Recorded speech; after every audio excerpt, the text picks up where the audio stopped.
All right, we're live, man. We got Amir here coming from the CloudTask.com, the GTM marketplace. Amir, thanks for joining. How are you, man? You like that full banner? Yeah. Well, I thought, why not? If you're going to have it, you might as well have the whole thing, right? Might as well have the whole thing. Apparently, if I saw it displayed like this, I probably would have changed my course, but that's okay. We'll have a good conversation regardless, man. Oh, it's good, and people need to know where you are. He was just somehow I got off WhatsApp in the last couple of years, and I was just trying to get back on. WhatsApp? I never heard of that.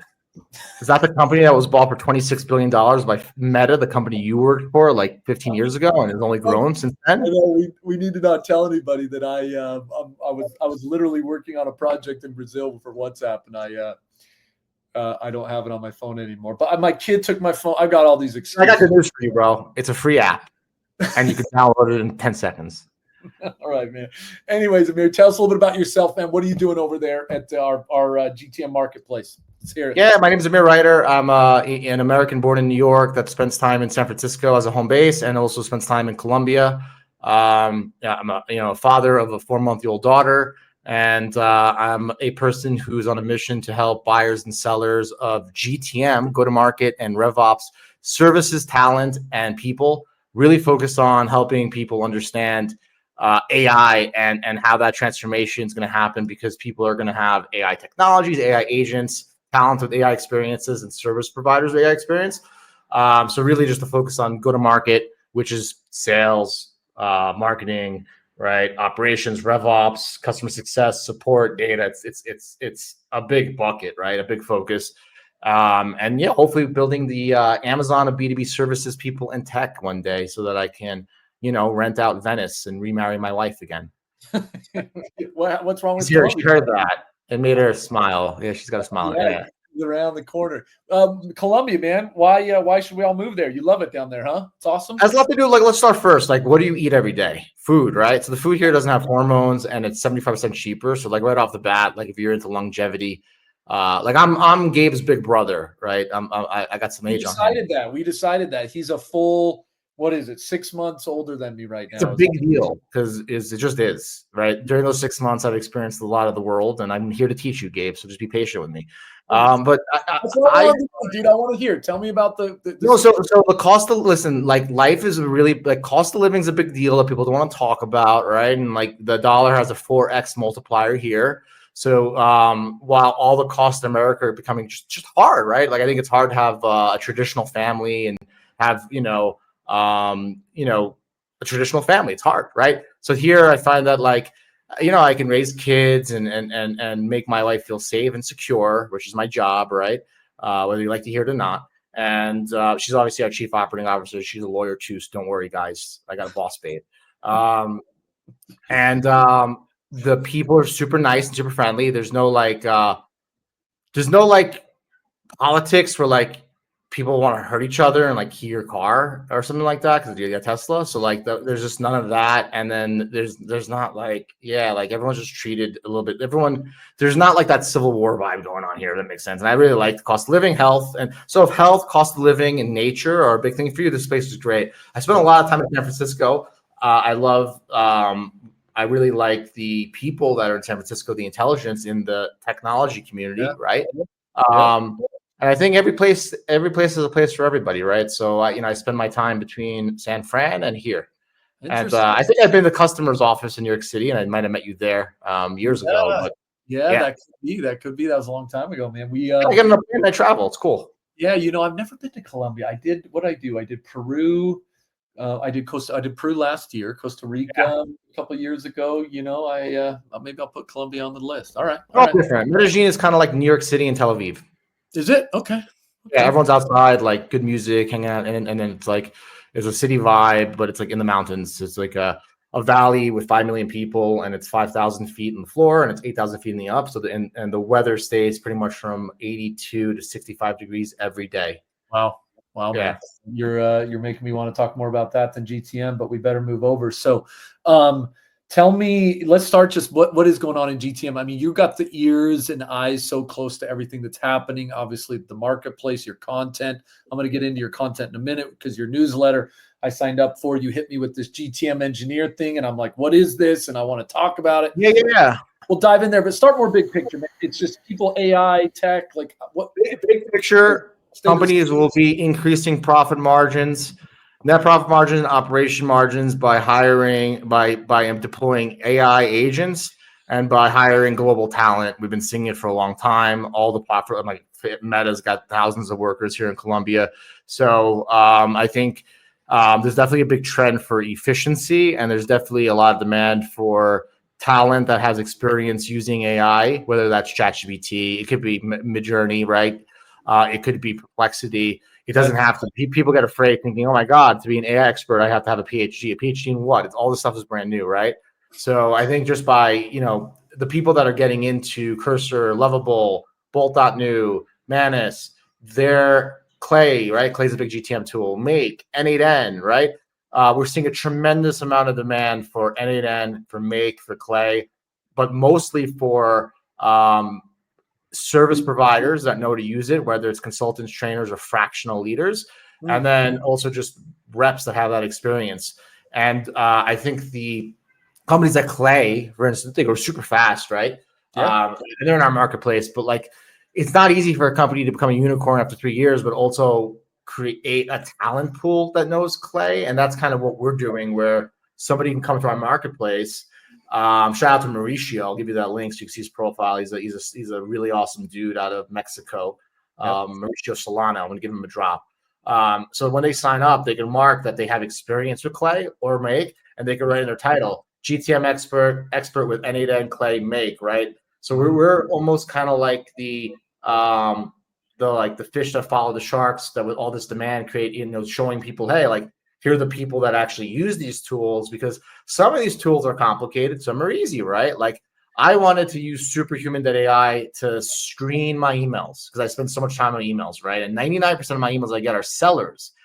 But if I tell them, hey, I'm a marketplace, they don't reply. You have to go really slow back and forth, right? You have like one word at a time, like, hi, did you want a partner? Question mark, right? If you give them all the information, they just break down, right? And then I wanted to use N8N myself to do it. But like time went on, and like 6 months later, I didn't get N8N started. So now I'm back to Superhuman, right? So I think there's like a lot of things here that are like wrappers that will get you to solve that business challenge faster.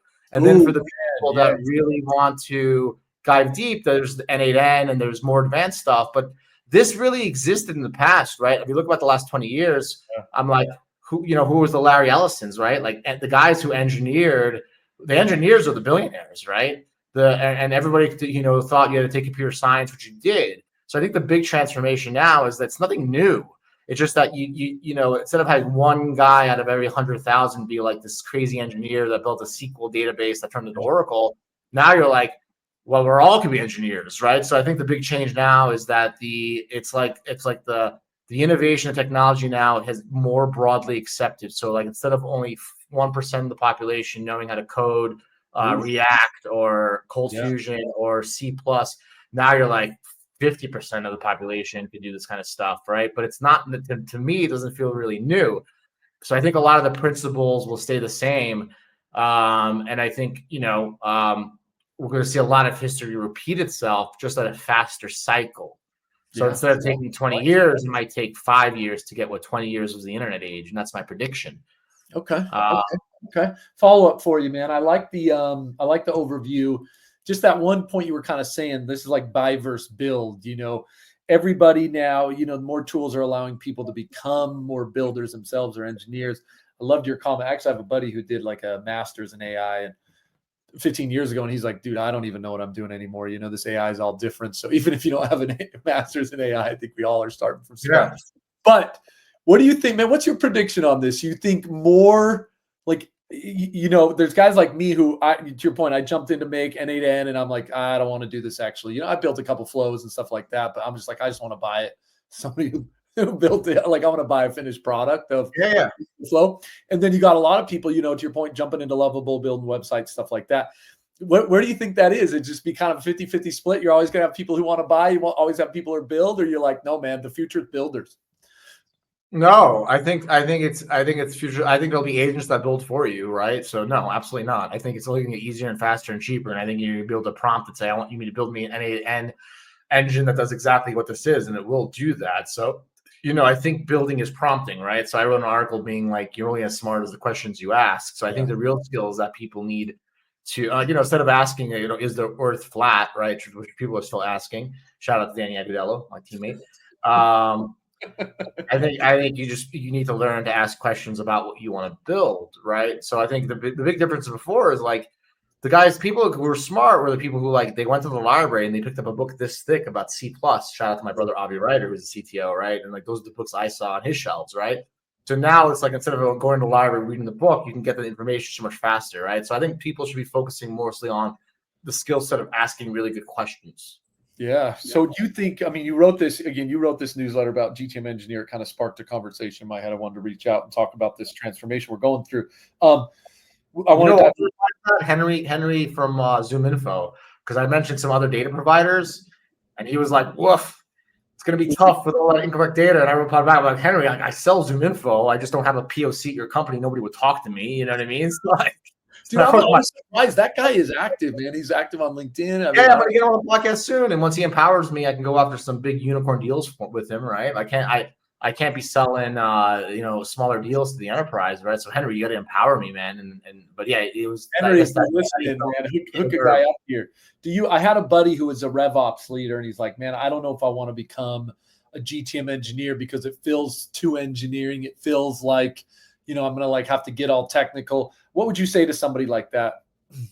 I would say that words is language. It's not technical.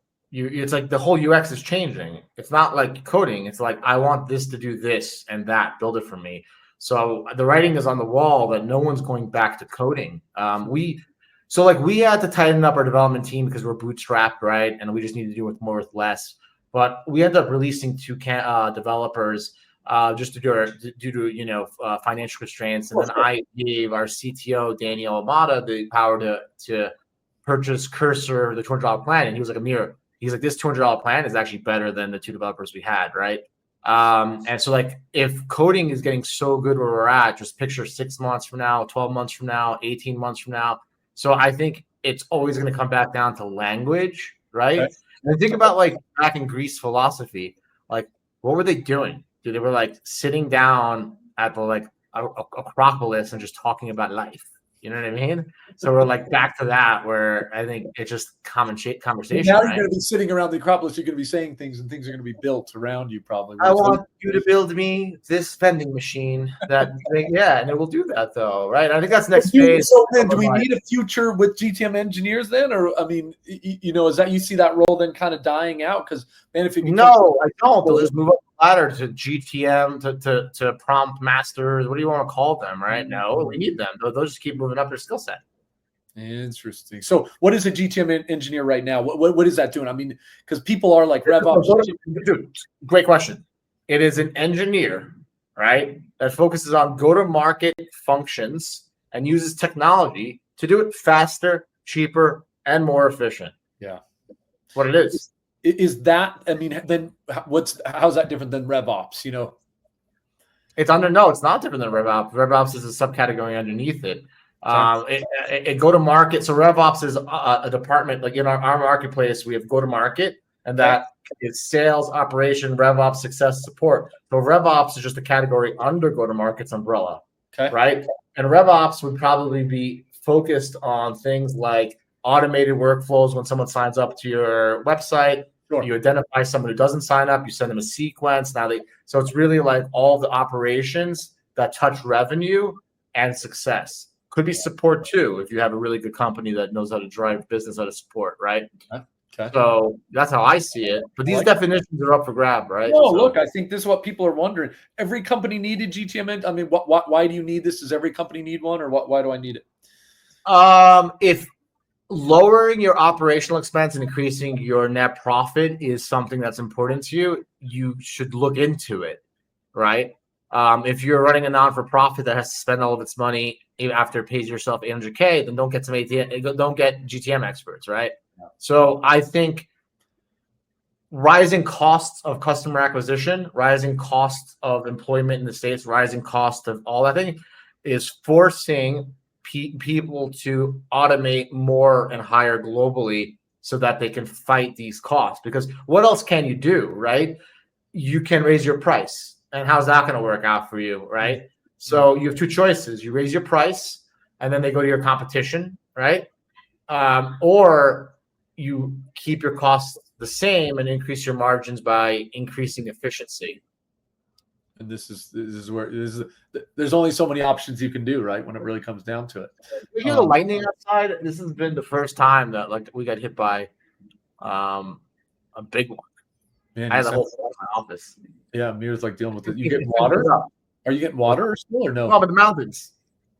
Yeah, he's got a major storm. So if he goes in and out, you guys tell me. But while we've got him, I got to keep going around. GTM downstairs holding the cables together. That's right. That's right. We need somebody to do it, man, just for a little bit longer. We've got 15 minutes here. By the way, I don't have a chief revenue officer in my company. I have a chief RevOps officer. His name is David Manjura. Shout out to David Manjura. He's awesome. Yeah, we're writing a book called The Manjura Method. I can't share it right now, but it's going to be great. You've mentioned it a couple times. Can you give us a little sneak peek? What is it? It's called Not Being Selfish and actually giving people value. That's about them versus like a pitch of a trigger. I saw you were this. Nah, it's all dead. It's like he goes on people's sites and stuff, and he finds like a error, like a mistake or 404 error, and he'll be like, "Hey, Gabe, what's up? I went on Signals. This link is broken. You might want to check it out." And that's the Manjura method, right? And then we're gonna follow up more on it.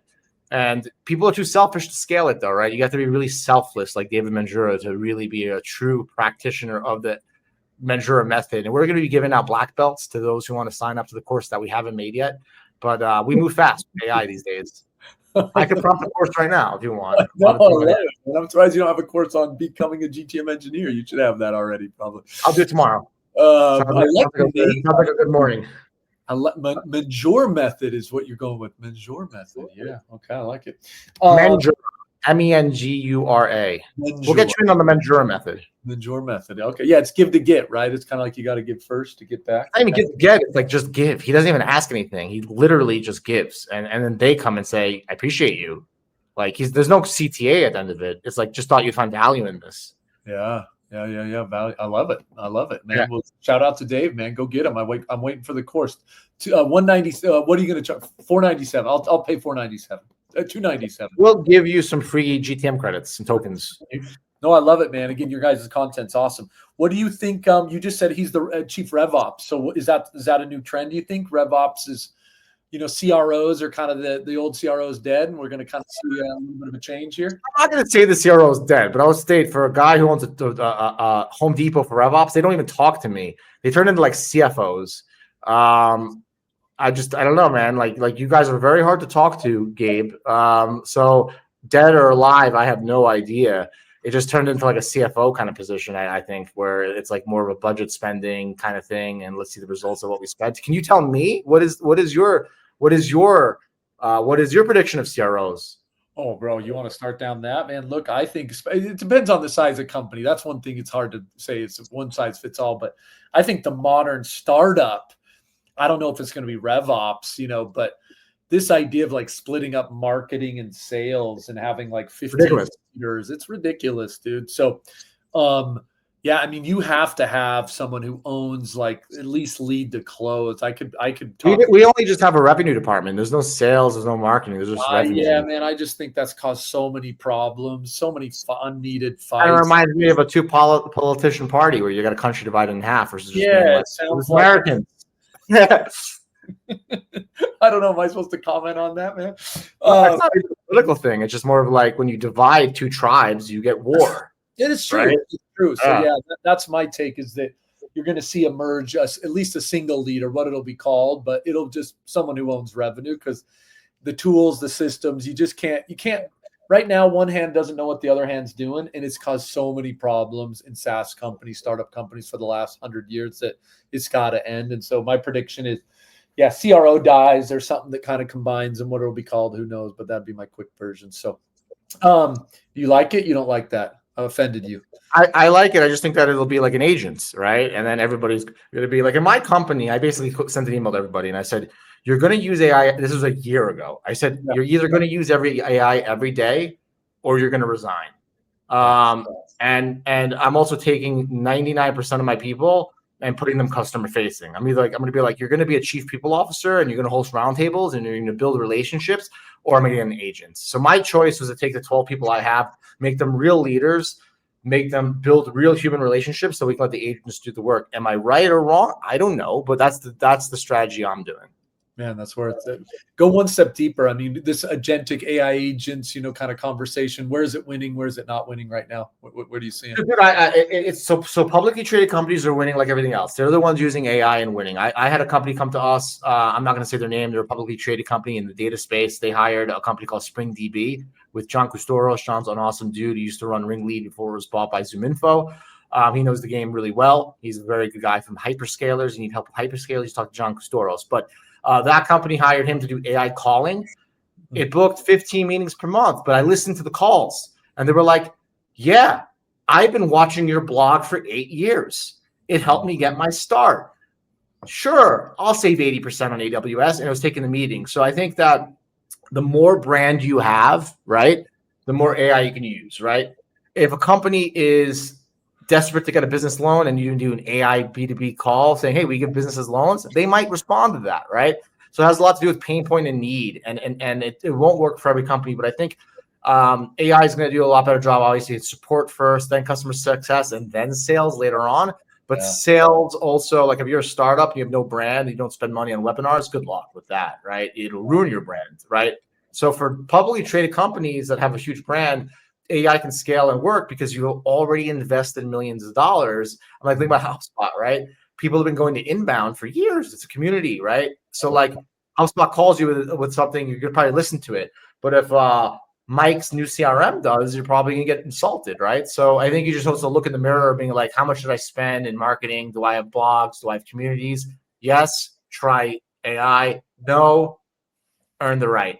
I love it. I love it, man. What's your take on some of these tools, that are, there's so many tools in the RevOps, whatever world, GTM Engineer world we've got, from data. I mean, this world, you're in the marketplace game. Yeah. It's so we crush it right now with, and like, obviously, like, I want to put the frame that like as a marketplace, right? There are CEOs that talk to me, my friends. There are companies that, shout out to Jordan Crawford, right? This guy would like never meet me. He said I was too transactional for him to meet, and I own a marketplace, right? So that guy's, a special dude.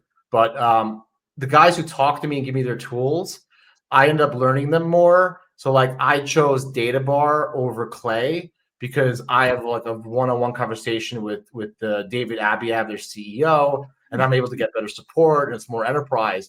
So I use that and it's freaking great, right? Do I know if it's better than Clay? I'm not using them at the same level to be like really, I can't do that, right? Like, so I use that.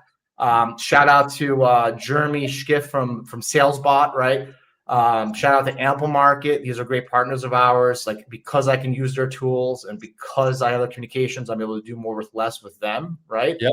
But we're currently using DataBar, Ample Market, SalesBot, Beehive. Shout out to Tyler Dank. He lives actually in Medellin, Colombia. His newsletter is great. We got it up to 150,000 people and growing, right?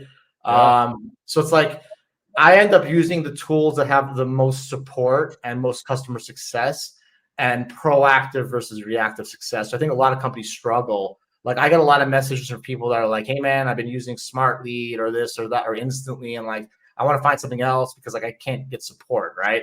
And then I end up referring them to other companies. So like, I think if companies invest more in a proactive support, how are you maximizing it? They won't churn as much, but I try giving them this feedback and they get mad at me.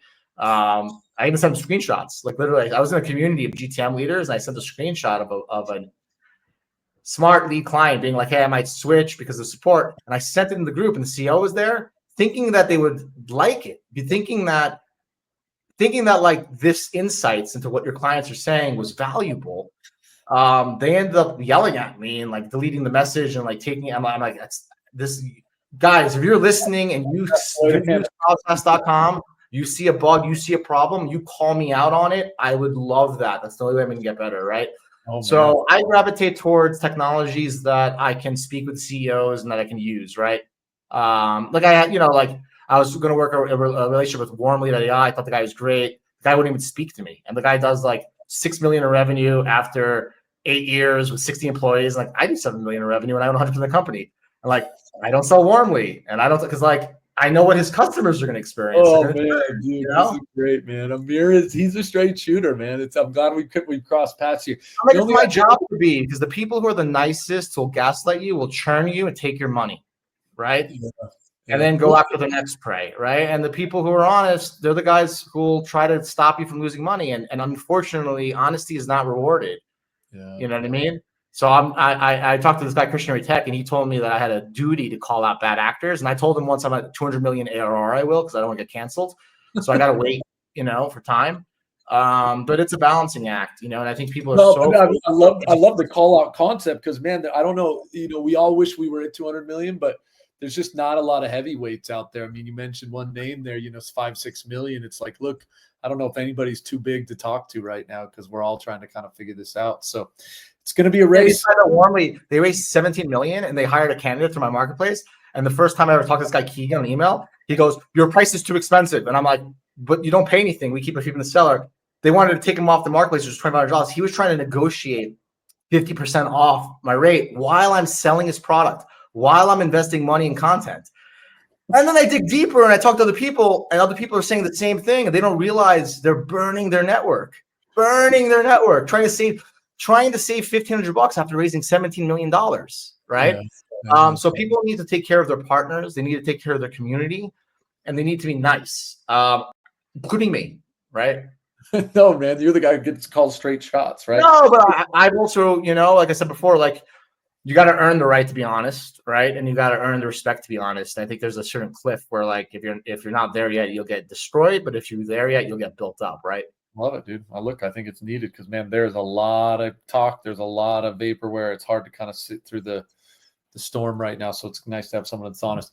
Give us your quick takeaway, man. People who are trying to figure out kind of this new age model, these new roles, these new technology.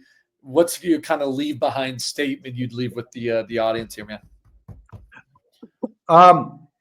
Talk to ChatGPT 30, 40 times a day. If I showed you my stats, I'm asking it everything. I'm like, my dog got across the street and almost got hit by a car, and I gave my prompt, it gave me a whole schedule for my dog, and I've been training my dog, and my dog's like a professional dog now. Like, it's ridiculous. Like, he waits, he does everything. So I would just say, use the tools every day and ask the tools how to use them, right? There's no bad question. So you could say, how can I use tools to improve my GTM, right?